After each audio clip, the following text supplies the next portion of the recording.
It's a little bit windy, wee, and cold, and oh, it looks nice out though. Ah. There are people wondering why there is a woman on a motorcycle riding around in cold weather. Oh my god. Oh fucking hell.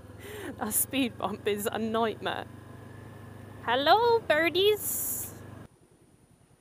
Bike's free. Sweet. That's the one good thing about having a motorcycle, is that wherever you park it's going to be free. But I have a feeling that this is the disabled area, so I'm going to put it over there so it's not in the way. I thought I would come down to the beach and film a video on the beach instead of riding, and I thought it was going to be a lot nicer than it is. It's actually really bloody windy. Oh, okay, you dig into the sand. You'll be okay. People are probably looking at me like, what is going on? Look at it. The beauty. I love it. Oh, I've got new tyres on it now, actually. So I now have these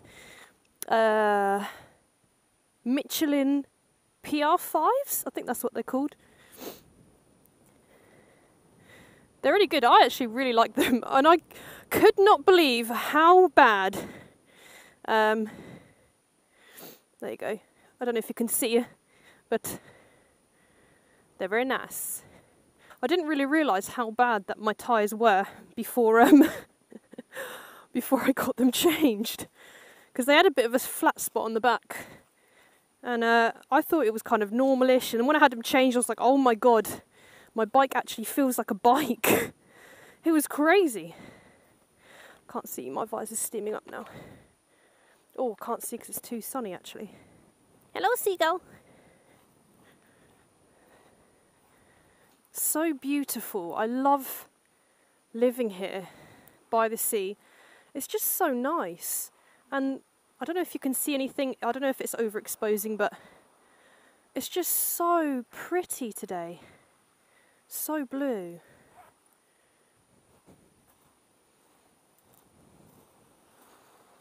Whoa, look at it. Swirling.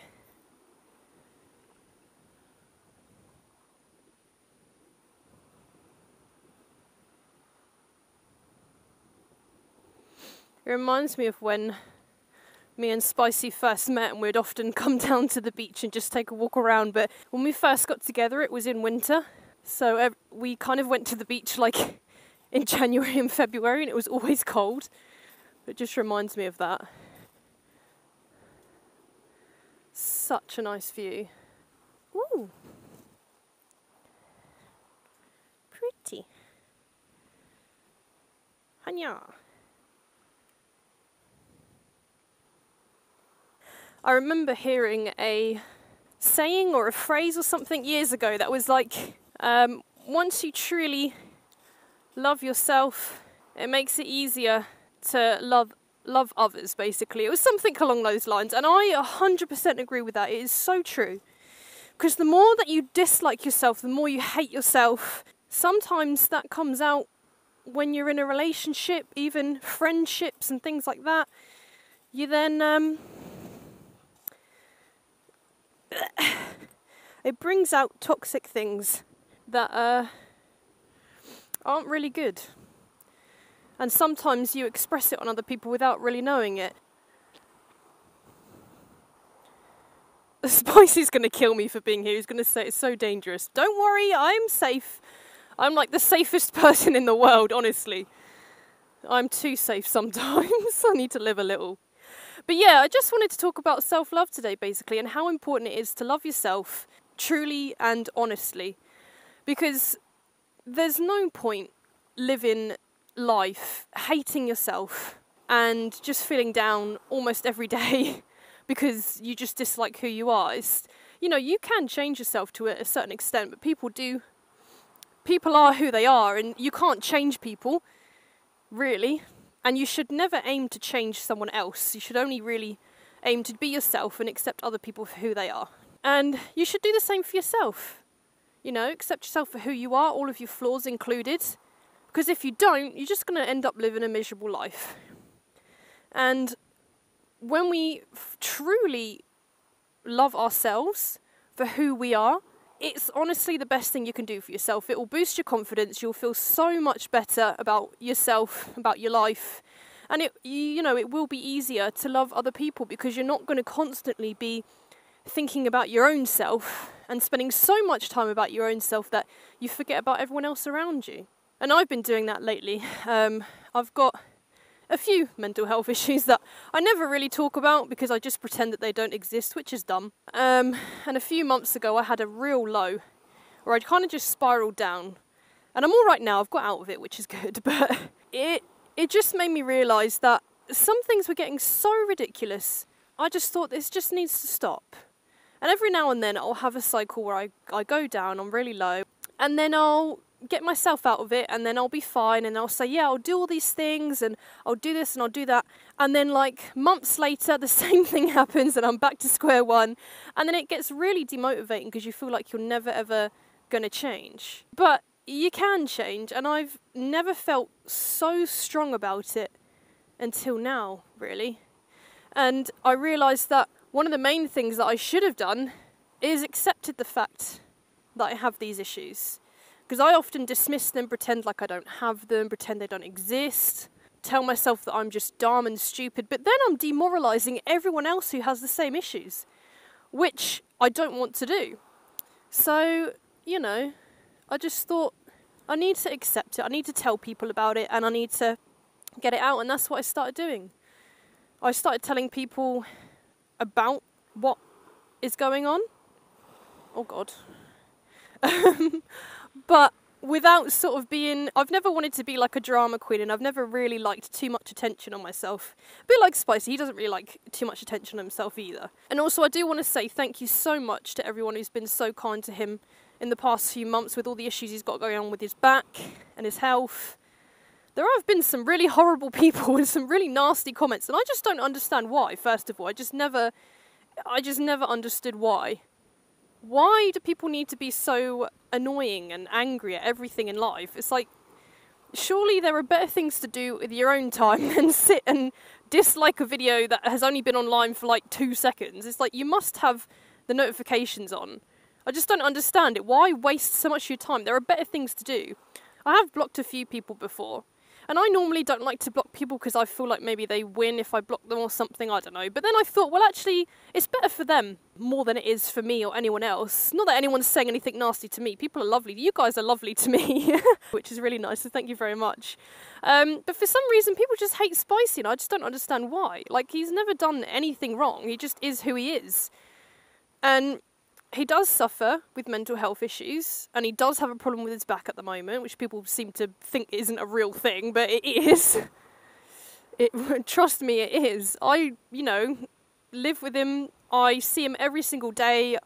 I see how much pain he's in. And, when he gets in front of the camera, he's composed himself. He's probably taken some of his tablets and painkillers, and is at a position where he's all right to talk. He doesn't want to, he's not going to sit there and show you all of the bad stuff, but he does show you some of the bad stuff that goes on in his life because, well, life is real.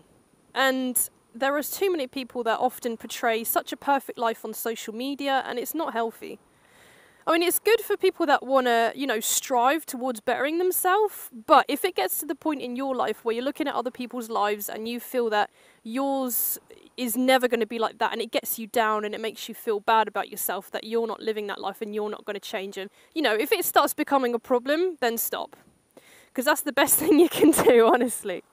But yeah, anyway, I'm kind of just going off on a tangent, but yeah, I just wanted to talk about how important it is to love yourself, and it is a long journey for some people. I mean, for me, I do suffer with anxiety, which I always hate talking about because I always feel like, I don't know, I don't want to be that person that's like, oh, when people are just attention seeking, they don't actually have any problems, but they just say that they do. I know that mine is an actual real thing because it affects me, even at times when I'm just doing completely normal things. It just comes out of nowhere, and I'll just go into this random thought process I can't get out of, and sometimes I don't even know I'm in there until Spicy gives me some real talk, and then I snap out of it, and then I realise, oh, what the hell was I doing for like 5 minutes? You know, or like 3 days, not paying any attention and being in my own head. It's the worst thing. But I realised I spent, I realised I spent so much time in my own head and so much time on my own phone that I wasn't really living real life. And I am quite lazy, so I often don't, I say I'm going to do stuff and then I never really do it. So I'm trying not to be as lazy, and I'm trying to do things more for myself now and actually taking care of myself, which is one thing that I often don't do, because I often put other people before me and I never really think about myself. And I think that selflessness probably comes from my mum, because she's the same. She often puts me and my sisters and my family before she puts herself there, but then she doesn't really spend, I feel, much time on herself. And I guess I've learnt that from her, from the years, which is a good quality to have, but you need to remember to take care of yourself. And I'm saying that to you, Mum, if you're watching this, because she probably is. You probably is. Don't forget to take care of yourself. You know, you are important as well, as much as everyone else. But yeah, I just feel it's such an important message. I just wanted to get it out there to everyone that it's okay if you're struggling with something, talk to someone about it. Don't just pretend it doesn't exist, because it won't go away and it will feel worse. If you know, as they say, a problem shared is a problem halved. I hate that saying, it's so cheesy, but it is true. Oh, look at the plane. It is 100% true. If you talk about something, let it out to someone, even write it down in a diary or a book or something, just get it out. And you'll just feel a little bit better about yourself. Random people wondering what I'm doing. Whoa, that is a big dog. He is ginormous. He is cute. Anyway, as I was saying, yeah, you know, I have struggled coming to accept who I am and what I look like and all sorts. I've got, you know, issues with self-esteem and confidence. I think we all do to a point. But this part of my life, I honestly feel like I am happy with who I am, and I do love myself for who I am, and not in a vain way. You know, I'm not saying I'm better than everyone else, definitely not. You know, no one's perfect, but that's the point. No one is perfect. I don't think people should strive to be other people. You should just strive to be yourself. Learn about who you are, and, you know, love that person, because at the end of the day, the only person who's going to be with you from the moment you're born to the moment you die is yourself. But yeah, I just feel like it's so important to really accept who you are. When I was younger, I hated my body. I hated the way I looked. I was a cute kid, and then I kind of went a bit ugly in my teen years, if I'm honest. And I realised the other day that when I think about myself, I often think about how I am and how I look and how I acted from like 10 or 5 years ago, you know, not who I am now. And I've changed so much over the years. And I'm not really trying to make this video about myself, but it's coming out that way because I'm talking about my past experience. But I'm just trying to make a point that I hope you guys can see. I just wanted to let you know that, you know, it does take time, and I just feel like it's very important. It took time for me. I used to hate the way I looked. I thought I was manly. I thought I should have been born as a boy because my body was not feminine enough, you know. But as I grew up and time went on, you know, I haven't got the same body as I did, you know, when I was a teenager. I've got a different body now. We all do. And I love it. I love who I am. I like myself. Every now and then I will have a low spell where I'll absolutely hate myself and wonder why I exist. But that passes. You know, just like stones on the beach, I guess. They're there, they get washed up, they get washed back in, they turn into sand, and, you know, all sorts of stuff. I'm not a very good motivational speaker, am I? I hope you guys get what I mean, though. I hope you can understand. Sorry if I've repeated myself about 1 million times in this video. I'm just trying to get a point across that I didn't really think about before speaking, so I've kind of just ranted it all out. But my main point is, love yourself. No matter how long it takes, you will eventually accept yourself for who you are. And if you're struggling at the moment, if you're younger than me, or if you're still in school life changes. you're not going to be the same person. You're going to change. And things are going to happen. You're not going to like some of them. You probably won't accept some of the changes, but they will happen. So just embrace it. Live life. Have fun. Do something interesting. I don't know. Don't be a lazy person like me. Get out and do something interesting. Like coming to the beach and watching a really relaxing view. But yeah, anyway, enough about me, enough about my life. I just thought I'd come out and enjoy a nice view, have a relaxing time, and actually it feels really nice. I love taking time for myself, and it really helps me. Oh my god, it's getting bright now. But yeah, love yourselves, guys, to the fullest extent. Accept who you are, embrace what you are and what you've got, and it does take a long time, but once you get there, honestly, you will have lows every now and then, but you'll feel so much better for it. So love yourself, and it'll make it easier to love other people. And that's the message I wanted to share today. So thanks for watching, guys, and I'll see you in the next one. Bye.